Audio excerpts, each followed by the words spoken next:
Ryan Miller here from Black Reno, Cold Etiquette PR and Housefox Studios, and we are doing another live Housefox session. Before we get into it, I want to say thanks to Thetamorph Media, the guys behind the camera.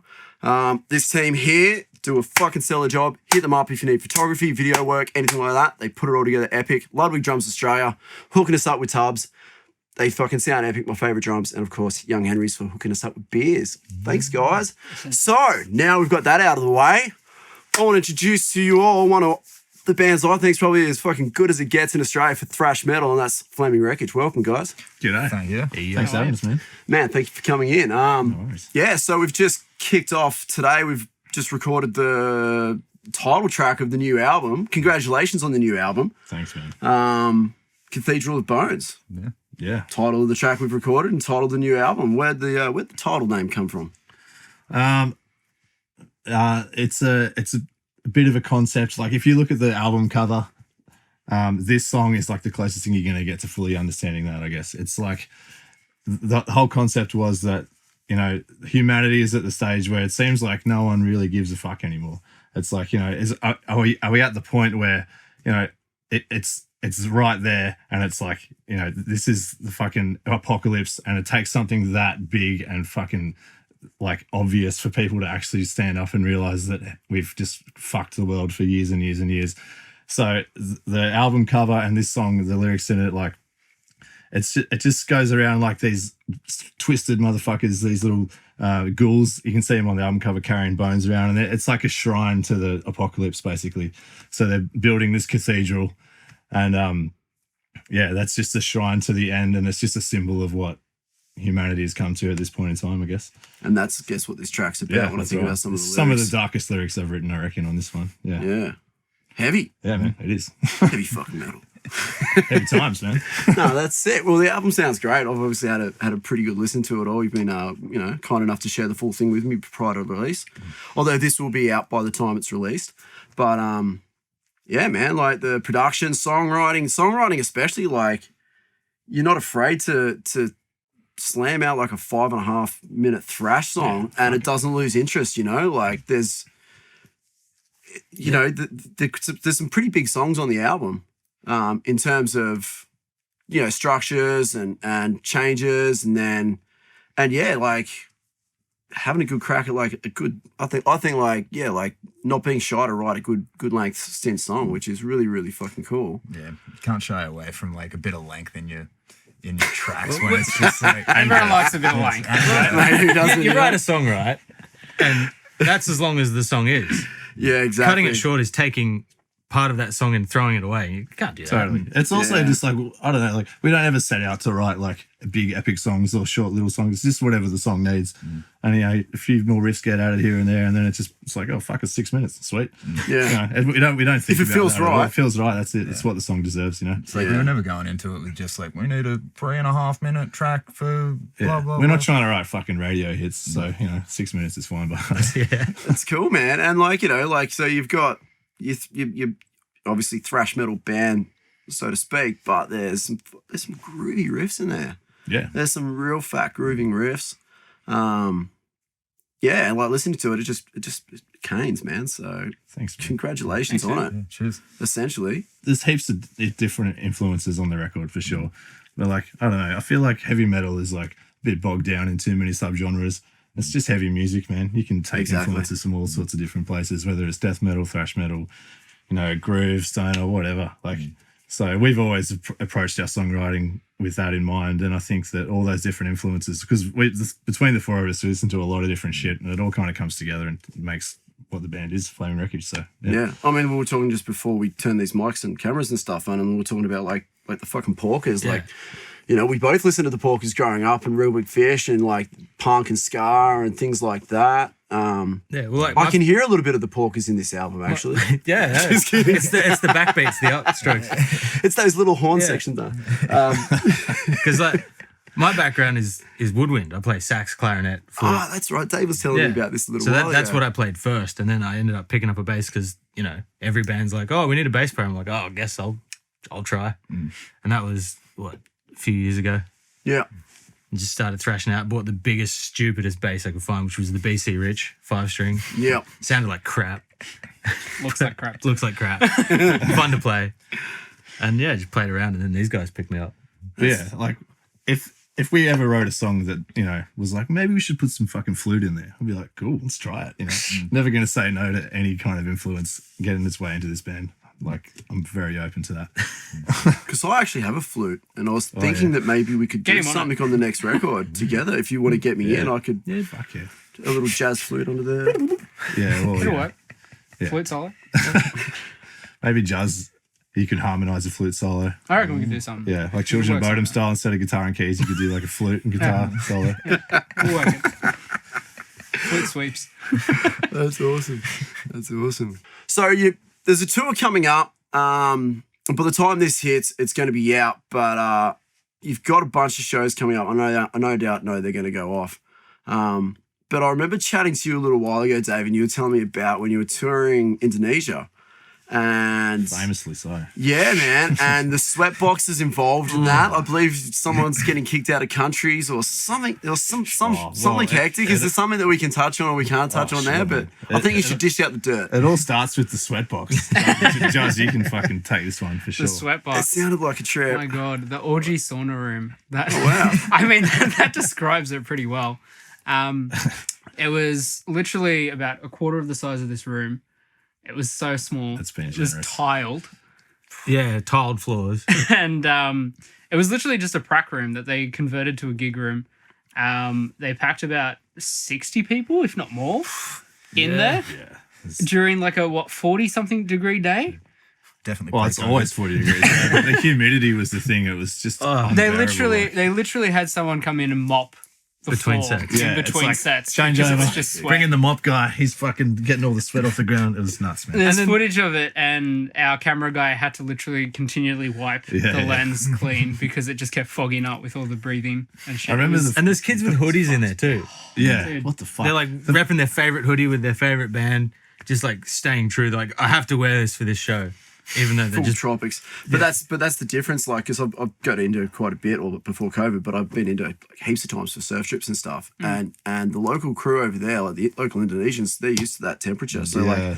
like, I'd walk past dudes all the time, you know, like going for a surf in a pair of boardies, and there's a dude in a hoodie, local dude, and to him it's a cold day because he's just, you know, Yeah, yeah. hot, mate. That's just, you know, that's their winter or something, you know.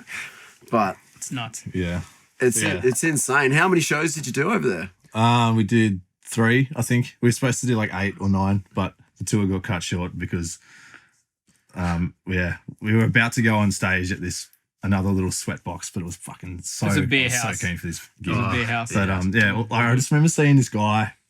I'm like, that dude does not look like he's gonna come and see our band. He looked like a bit official and older. I was like, that's weird. Anyway, all warming up and stuff, and then the next thing we know, the whole venue's being evacuated, and this guy's like, I need to see your passports. And like there was like all these like hundreds of kids outside, just, you know, what's going on? Are you guys gonna play or not? And we're like, we don't know what's happening. All our gear was still up there, like unpacked.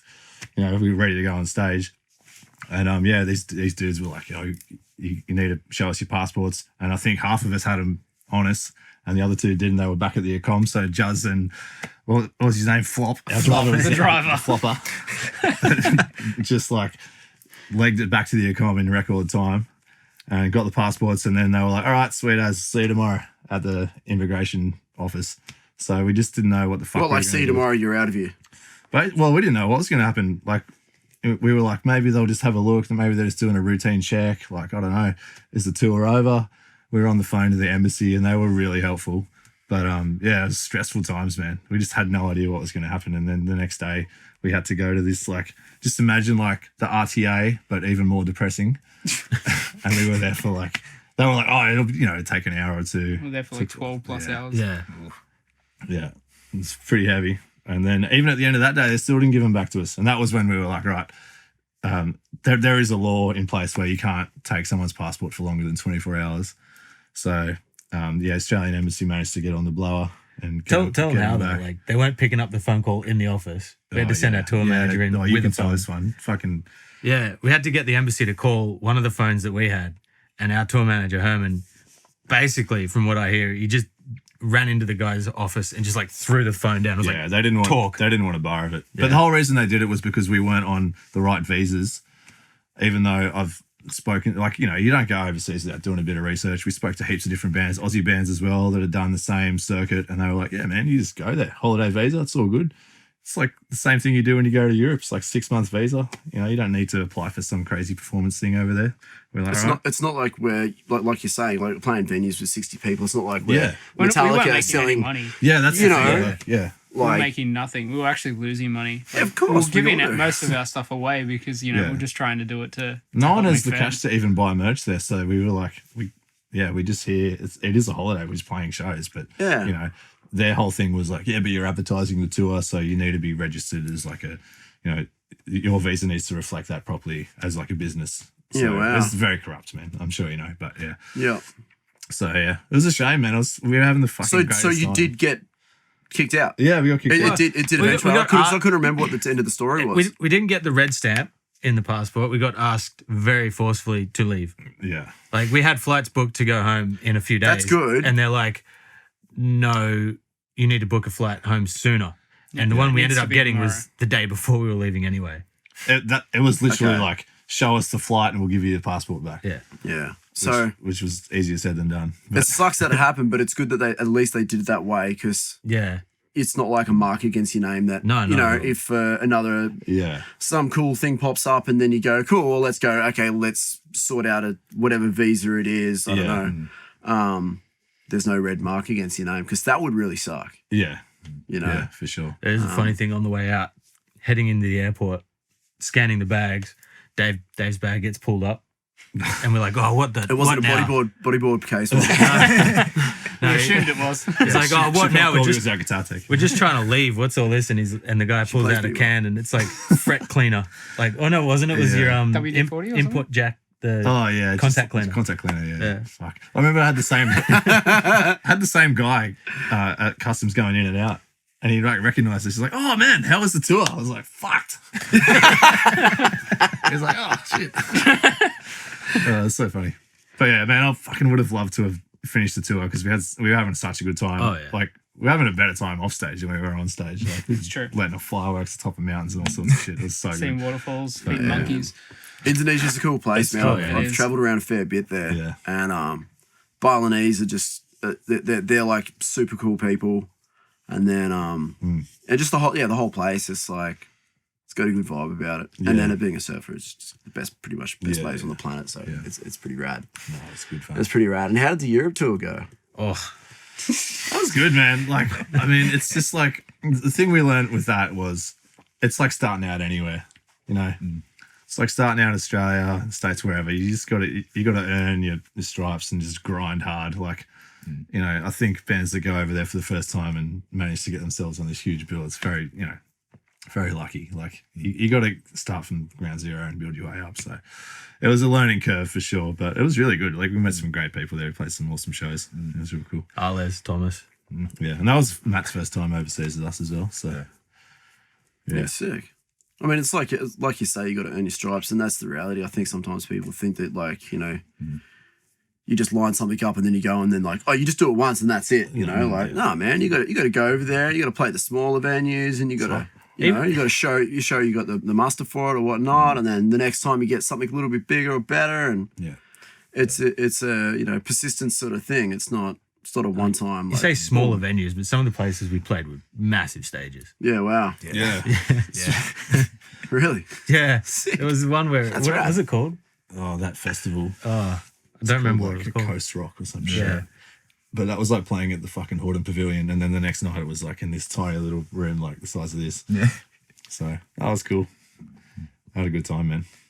Was the stage manager, or was his name Fairy, or whatever you call him? It's like, me you just call me Tinkerbell. Tinkerbell. Yeah. Anything crazy happened on that trip? You know, Heaps of you getting beer. kicked out of countries. Surely some fucked up shit happened in Locked Europe. through one of the other members. Yeah. He was having a Probably bit of a shouldn't hissy fit. I don't want to throw any other bands under the Yeah. bus, but yeah, some egos at play. That's for sure. And when those egos play, you Never throw get thrown them. into the do. bus. Yeah. You physically throw them into the tour van and then write a song about it. That's what we did. Nah, man, I've got to say though, like that. So the track on the album "Running Blind" that was written about that tour, and we just hit this point where, like, you know, there's some clashing personalities and stuff, and just kind of realized that, you know, getting frustrated and getting into a war of words with these dudes is not going to work. So we were just like, just ignore them. We'll go out on stage and just fucking rip it harder and harder every night. And that's what that was our attitude, and it just made us play better. We just, like, you know, don't need to worry about those dudes. We're just going to harness that energy into our performance and just, let their negative energy. Yeah, use the hate. That's the line. So, Yeah. Yeah. Use the hate. That's What's the lyric? I know the lyric. Don't bury the pain. Use the hate. Yeah. I can hear the. I know it's a strong word, but it's a powerful energy, man, and you can put that into a lot of good things. Yeah. So we were just like, let's just play harder. Hate and aggression is something that can be used for a very positive thing, because it can be a very powerful thing inside you, and then if you're smart enough and aware enough of it, you can turn that into like positive energy, because You can direct it into the right way. Because you go, all right, cool, like this is fucking, you know, whatever, and then you go, all right, well, instead of unleashing it in a negative way, like I could positive totally things relate with to this, and then you use it as a strength and you use it as a positive thing to do something positive, or you know, whatever, like. There was that moment when I was watching Dave, and he just went into, like, it was just the click. He went into full tour mode. Like, we finished a set, we're ready to go to the next venue. Everyone's fucking around. And Dave's like, no, and just like started packing the vans, like throwing stuff in. Hat forward. Yeah. You know, it's game on when the hat's forward. Yeah, right? That's it. Yeah. That's when Dave's really serious. Oh, He's ready to throw cunts into vans and fuck out of boys. if you're gonna pack the van, hat has to be full. Hat forward, you're working. That's right. I always said that. And who buckled their knee? Someone dislocated Oh, their that knee was- recently. That was me. It Recently. wasn't recently. That's It an old injury. That was my first gig with Flaming Wrekage. No shit. My first fucking gig. I was Should have seen the warning signs and get the fuck out of there. I just apparently did not know how to power stance. So, Video is the best thing ever. yeah. What song? It was like the third song in, a second song in? You've been practicing your crab crawl? No, I hadn't. I thought I had. The but I video's hadn't. on YouTube. Like, you can go watch it. Yeah, you can watch the And see the- dislocation live. Can you fully see it? You can. I'm wearing jeans, so But you can see you Yeah, like you can buckle? see the bucklage. you can see the bucklage. I thought I just fell over. All right, And we'll insert that here.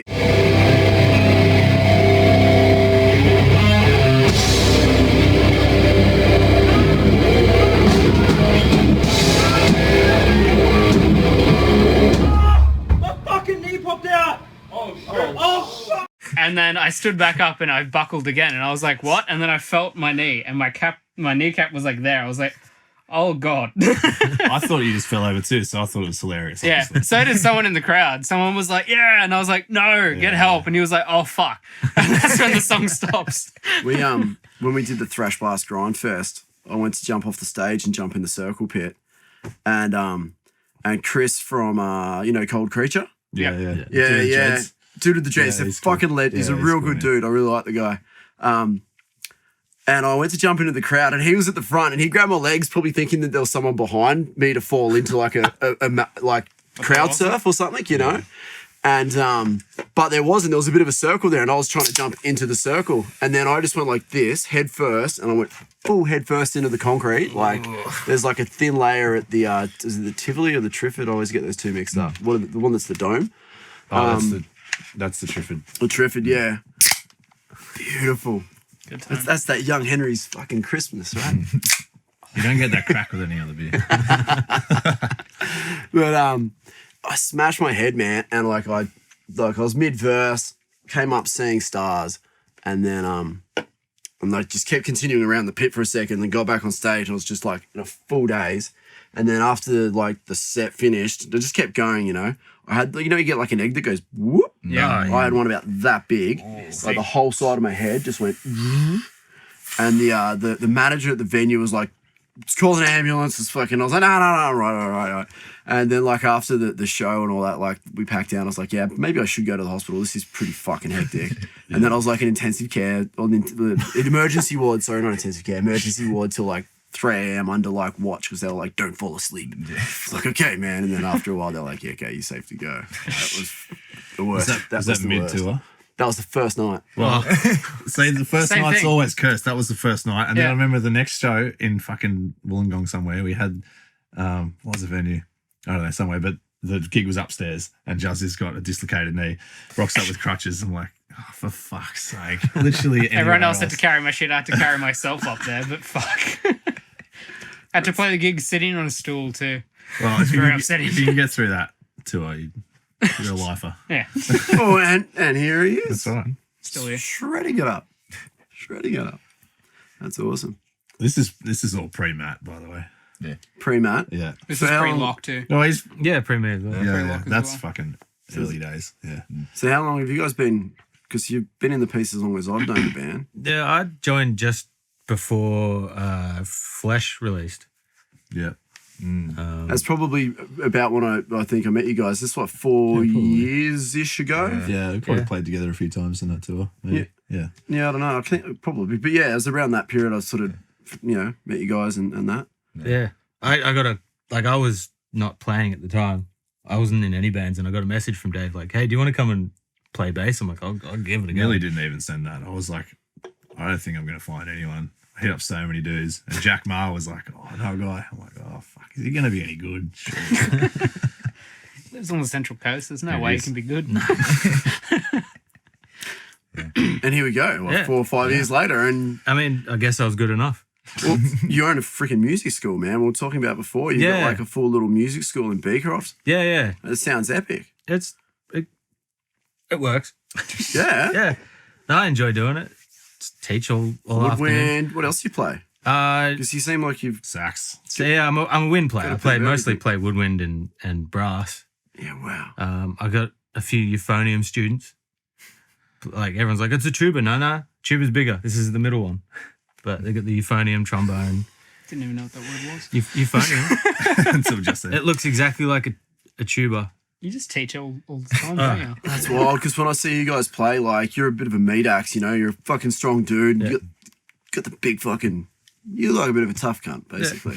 Like, I look up on stage and this guy's like ripping, and then like to think of you like, I was it's like such a, I mean, you're a sweetheart, don't get me wrong. You don't seem like a mean bastard at all. But when I look up on stage, he's this big fucking We had this shredding thing, dude. We had this thing for a while where, like, any woodwind instrument, we'd have to play Kiss from a Rose. on Yeah. it. So when we were in Indo, we found this fucking little wooden Kiss flute from a thing. roll. Is that It's hilarious. Nailed it. And there was we went to a music store in Antwerp. Yeah. Oh, yeah. Was it Antwerp? No. Antwerp? Yeah, and they had the electronic saxophone in there. Those things are fucking hilarious. Oh, it's the dumbest thing. I want one. I can't afford one, but they're so good. That's fucking sick. Like you can make it sound exactly like, I don't know, a church organ, but Yeah. you're playing it like saxophone. I'd love to see a band with a guitar and electronic sax. Oh, I'll do it. Both at The next once. album's Sounds gonna be like a side fucking wild, project. man. Yeah. Let's get it going. And a little bit of flute. Sometimes I like can't actually play the flute. I was just sometimes talking all the shit. heavy metals No, just I don't stacks up, and you've just got to play jazz. That's it. Sick. And so what jazz are you listening to? Like, I don't know a lot of jazz, but I just I'm listen to the old interested. stuff. Hey? Like the Coltrane, the Sonny Stitt, Yeah. all the old players. Charlie Parker, you can't get past that. What is it? Snarky Puppy. I'm heaps into Oh, at the yeah. moment. Nah, you get They're just Ooh. it's like one guy was like, oh, they're all session players. And they're like, oh, let's just start a band. Or let's just write a few albums, and it's the best stuff you've ever heard. And there's a sax player on there, Bob Reynolds, is just a monster player. Bobby Reynolds. Well, that's the other thing, like, on this album, these dudes are like, just technical as, know all the terminology. Like, they know music. Me and Jazz are just like, We don't know music. we just fucking taught ourselves pretty much. Just play the riff. Throw a few riffs around, and then, but I will say that like, you guys, like, with the technical aspect of things is really, like, helps the songwriting. It can be pretty difficult at times because it's like, it feels like we're fighting an uphill battle with, like, terminology. I was like, I don't know what the fuck you're talking about, but, it comes together. It's good. You got to break it down to noises for Yeah, them. Yeah, that's it. We only speak noises. I speak noises as Yeah. well. Like, I run this giant. Yeah, and- we just like, it goes but like, that's how I speak. You know that bit that goes up higher, you just do a little bit more of that. Yeah, no, Yeah, he'll they're be like, like, oh, no, major it's- third triad. That's the anacrusis on the triad or some shit. Yeah. I get lost with that shit too, to be Jargon. honest. Yeah. Well, that's all right. You're a singer. It's not important. Yeah, this is true. I just run around and yell, basically. Hyperactive yeller. But getting back to the album,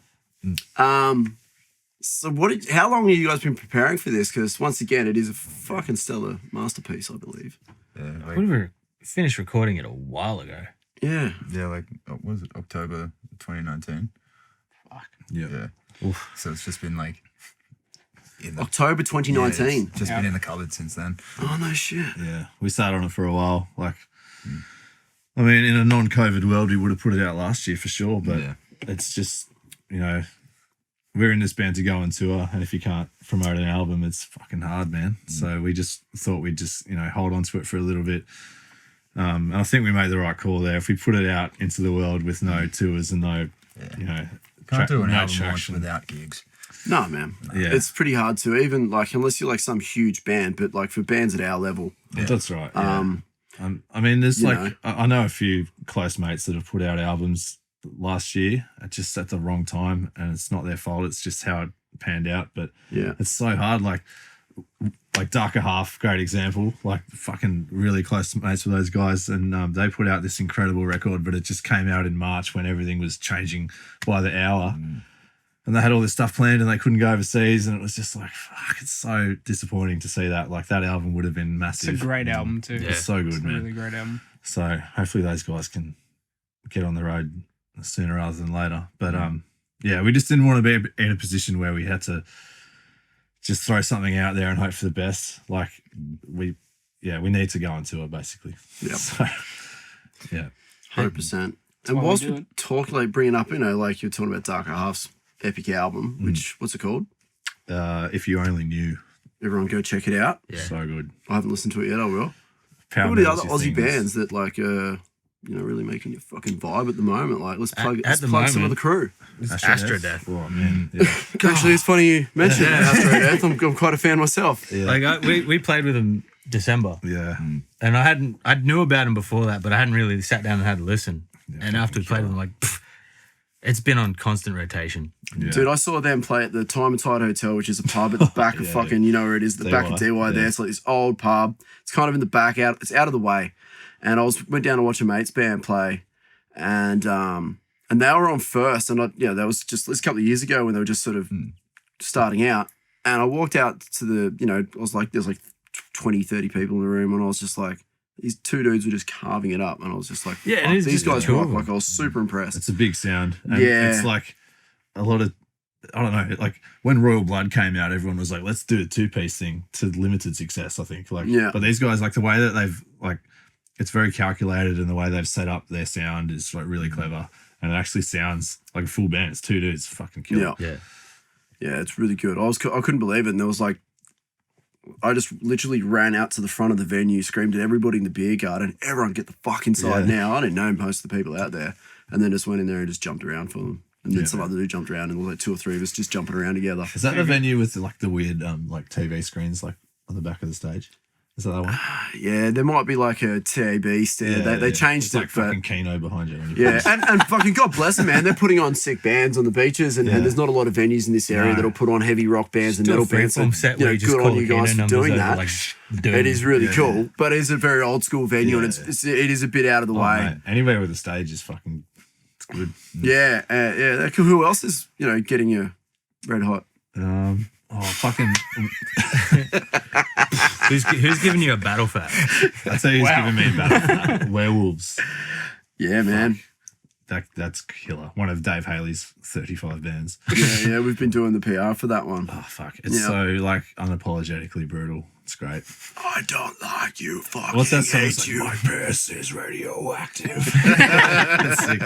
So good. That's what you need. What else? Samaria, they put out some Samir, shit. oh, Yeah, man. They're probably that's one a of the big sound. bro. They're one of the biggest deliverers of fat riffs in the country, basically. it. Is it Gay So Paris much is in riff. high rotation for me as well. Yeah, right. Man, I haven't seen them do anything for years, but No. they are a They did fucking like sick band. They did like 3 shows beginning of last year, late 2019, Yeah, I right. think. Yeah. It was like 3 I shows. think they're done, unfortunately. Yeah. They were fucking mad. though. Sad. And that, one of them, what's the party one? The last great Yeah. Yeah. party, whatever it is. Killer. Both of their albums. I think there's 2 or 3. I don't know. But man, I listen to them heaps. Yeah. Sorry, yeah, it's just always in the rotation. yeah. Like I like we play fast stuff and I listen to not fast stuff. That's how it Like works. Yeah, I just like the big grooves, the big. I think fast stuff occupies a pretty small percentage of my playlist. Yeah. Yeah. What about you, Jazz? You listen to some I've been music? listening to Remission. They're a band from Perth. Cool. Yeah, Like okay. black and death metal. Yep. Really, really good. They just came out with an album, Tether's End, I think it's called. Well, I think it came out like late 2019, I think. Yep. Or like early 2020. I think they're like working on the new album like now. So excited to hear what's next from them. Nice. They're very good. Also, Shatterbrain. Oh, yeah. Shatterbrain. They're- Yeah, they're good dudes, man. Dude, we were supposed to tour with those guys. And me and Ryan just messaging constantly, like trying to reschedule stuff. It just didn't work out, unfortunately. But yeah, That's it's just a that's the tour that COVID will never shit. happen. Like it's been like 3 times we've tried to book something. It's like had the flyer and then something fucks up and it just gets cancelled. But yeah, eventually we'll go there with those dudes. You know, They're you know who I really miss though. Turn your hat around. Oh yeah. 'Cause the swamp. We need to see them again. Oh, They got to record here again. They're good. Yeah, man, I hope so. I think there was talks about them coming down and doing some stuff. I mean, love those dudes, man. Yeah. They're one of my favourite fucking Aussie bands. They're probably our most people. played with band in Australia. Yeah. Yeah. I was got Jesse on Instagram's always making his pottery. Yeah, he's very wholesome, isn't he? Yeah, He is a wholesome dude, man. he is the most wholesome person I know. Yeah. I just got a memory today on Facebook from that Witches and Wolves tour, Oh. actually. Fuck, that was fun. That was the best, man. Where was that town where you just riding bikes and Maria. Maryborough. Something. That was after Maria. Yeah, That was like up north, right? Yeah. Way it's like too north. we got 3 hours north of Brisbane or something. Yeah. That was a good fun show. I just you sent me the photo the other day. Man, I got to show you this. Fucking in Maruya, not Maryborough, Maruya, Yeah. South Coast. We got wasted Yeah, afterwards. got so pissed after the gig, and like the next day, old man Brendo is too hungover. He did this spew that was just A constant stream. Just has this photo like midstream, and it's like that. And thick. we'll insert the photo. We'll put it right here. It's, Yeah. There you go, Brendo. the funniest thing ever. solid mouth He's to just- floor. And it was like just on the footpath in front of some cafe, broad daylight, and he's wearing phones. All the spew's So just classy. like fucking splashing back all That's over the him. Oh, best. it's fucking horrible. Even the story of like the gig at Maria was good. Like Yeah. the guy was like super strict about us like taking beers on stage. He was like, "Oh, like I'll lose my license, blah blah blah. Like What? can't have any of these beers that are at the back on stage, blah blah blah." Yeah, it was a We weird were setup. like, "Okay, that's pretty weird, but whatever."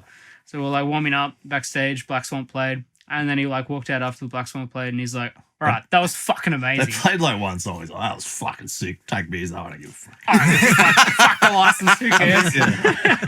That was so good. You gotta But love yeah. it when someone that's like official running the place and they're trying to be like, they're trying to be like by the By book, the do the right rules, yeah. thing, and then they just get just get excited. too And they're like, oh, excited, yeah. fuck it, just go for it, man. But then after like I love that shit. after we finished the gig, he like closed the doors, like kicked all the punters out, and was like, "All right, here's a couple of cartons," and just brought out like cartons for us. Just plants a fucking block of VB on the riverbank. He's like, right, I'm going to bed. Thanks for coming. Was that the night we went looking for a servo that had pies? yeah. And there was nothing. Yeah. Fuck, fun No. tour, man. There's a photo of us just sitting on the road, just sad because there's no fire, like nothing. Nothing to eat. And that's when it just comes to the end. Yeah, That's it. that's when you got to pack it in. Did some Alright. serious driving on that tour. Holy fuck. That's Yeah. good. I miss it. We'll get back to it soon, very soon. I know you'll be on the road soon. Yeah. Out there, pumping the album, Cathedral of Bones. The title track of the album, the song we recorded today, which everyone's going to get to see really fucking soon. We'll release that in probably a week from the time this comes out. So everyone keep their eyes and ears peeled for that. And a massive thanks for coming in, man. We'll wrap it up here and we'll probably Sweet. go to the brewery across the road and continue drinking beer. Yeah. How's that sound? Yeah. Sounds good, man. Sweet. So thanks for coming in. Flaming Wrekage. Check out the new album, Cathedral of Bones. Check out the new song, the live recording of the song we did the other day, today, whenever it was. What day? Thanks everyone tuning in. You know what I mean. We'll see you next time.